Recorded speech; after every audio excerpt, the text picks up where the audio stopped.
Okay, final wrap up. Although it's only 4:08, but because of the trees, there's just not enough light left, and I was pretty much I got all the information I needed to get out of this experiment. So I stowed it.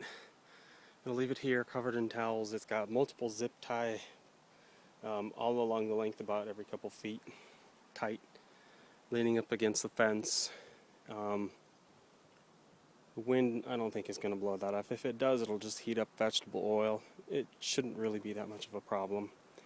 And I realized I didn't have sample containers, so what I did was I took samples of the large bucket, what I thought was glycerin, and even here you can see it's separating.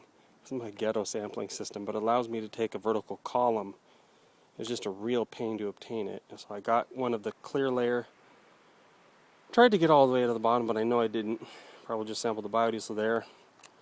And I sampled predominantly glycerin with a smidgen of biodiesel at the top. So I'm going to do some FTIR on those samples.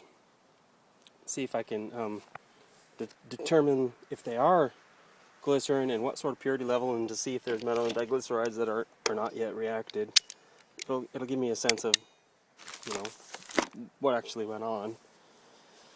Like I said, I know the temperatures were probably about 45, maybe 50 at the high point Celsius. So some reaction was happening, I believe, in the heat of the sun.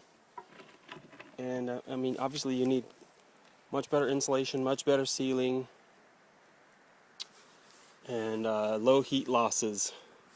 So that's it. That wraps it up.